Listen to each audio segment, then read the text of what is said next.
뭐 오래전에 서울공화국이다. 서울이 곧 대한민국이다. 대한민국에는 서울밖에 없다. 뭐 이런 지방에서는 상당히 분노 섞인 혹은 자조 섞인 비판을 하는 그런 어떤 용어로 서울공화국이라는 말을 많이 썼고, 조금 다른 각도에서 우리가 내부 식민지라는 말도 많이 써요. 학자들 많이 쓰는데,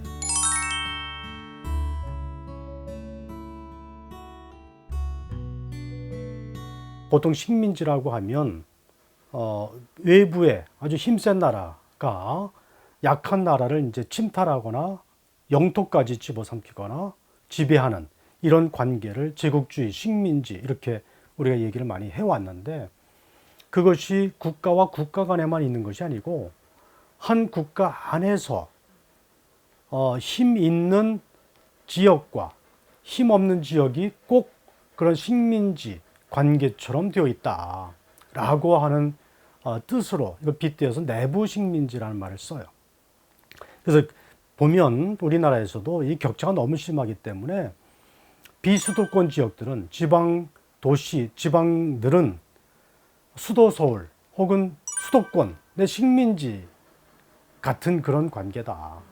다 이를 뺏기고 여긴 계속 갈수록 피폐해지고 수도권은 갈수록 비만해지고 이 관계가 마치 식민지 같다. 이렇게까지 얘기하는 용어로 내부 식민지라는 말을 쓰기도 하고, 국민들도 그런 의미에서 지방에 사는 국민들을 2등 국민이다.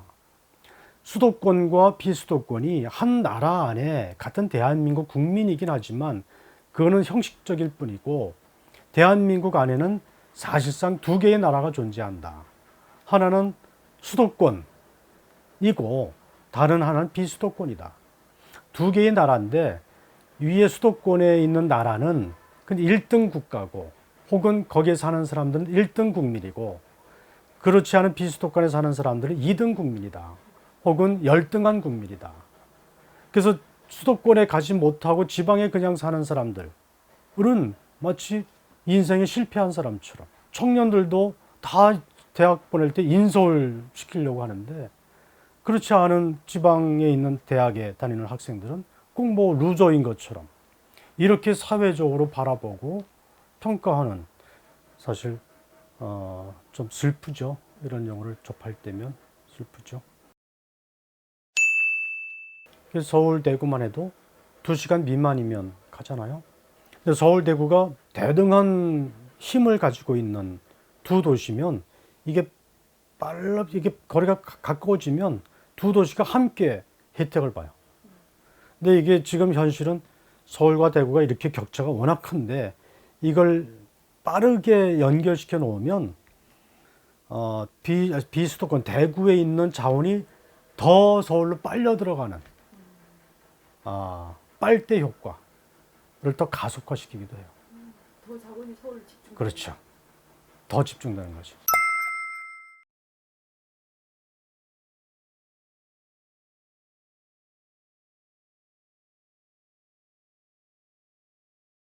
SRT가 동대구역에서 저기 수서역 강남으로 연결됐잖아요. 수서역 근처에 삼성병원도 있고 아산병원도 있고, 그렇죠. 이제 대구의 좀 부유층 사람들은 이제 SRT 타고 서울의 최고 수준의 병원으로 가거든요. 전에는 이 현상이 이렇게 심하지 않았어요. 물론 서울 사람들은 대구에 아주 유명한 서울과 경쟁해도 뒤처지지 않는 식당이 있으면 와서 점심 먹고 갈 거예요. 근데 그것보다는 가까워지면 대구에 있는 사람들이 서울 가서 점심 먹고 오는 게 더 훨씬 많아지죠. 왜? 서울에 맛있고 또 훌륭한 공연도 있고 또 훌륭한 병원도 있고 격차가 너무나니까.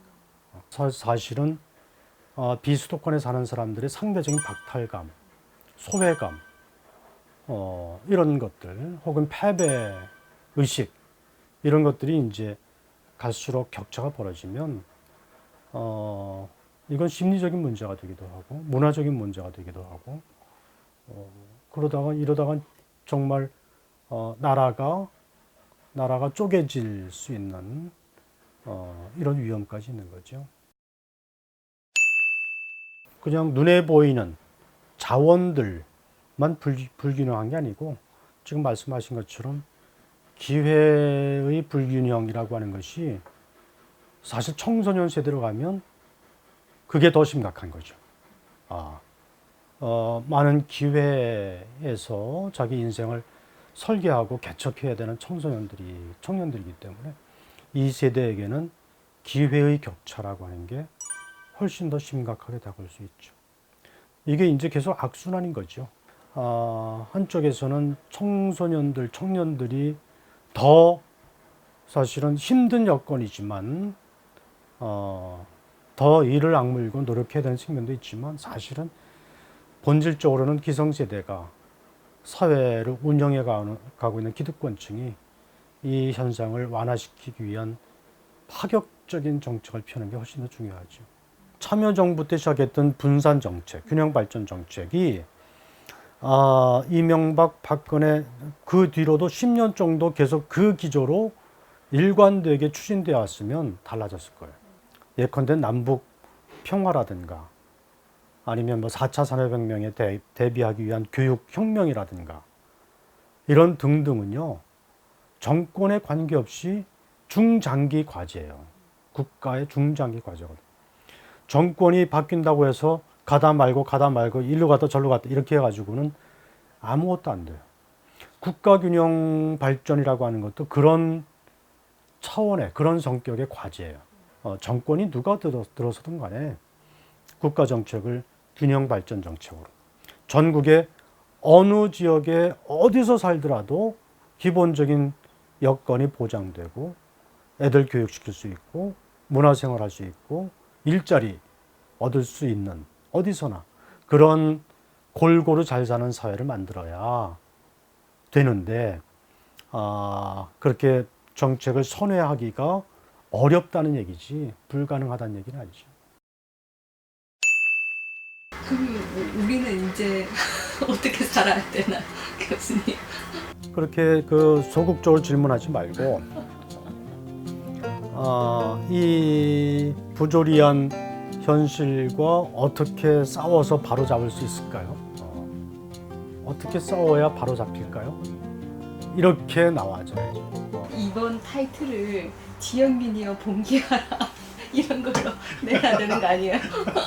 그건 좀 세다. 청년들이 투표장에 가는 그 정도의 노력과 그 정도의 어떤 최소한도의 책임, 의무를 이행하는 것 정도는 해야 된다. 지금 투표 때마다 보면 노인 세대는 대부분 투표장에 가고 청년들은 안 가고 그 결과에 대해 그 결과는 어떻게 되냐? 노인들이 원하는 쪽으로 사회가 가는 거지. 힘든 투쟁을 요구하는 건 아니에요.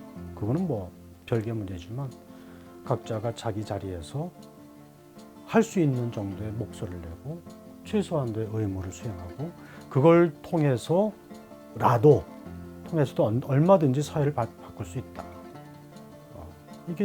이게 민주주의가 주는 장점 아니겠어요? 민주주의는 투표만 잘해도 사회가 바뀌고요. 뭐 자기 목소리만 내도 사회가 바뀌거든요. 요새 뭐 자기 얘기한다고 잡혀가는 건 아니니까. 그러니까 공개하라는 너무 세고. 알아.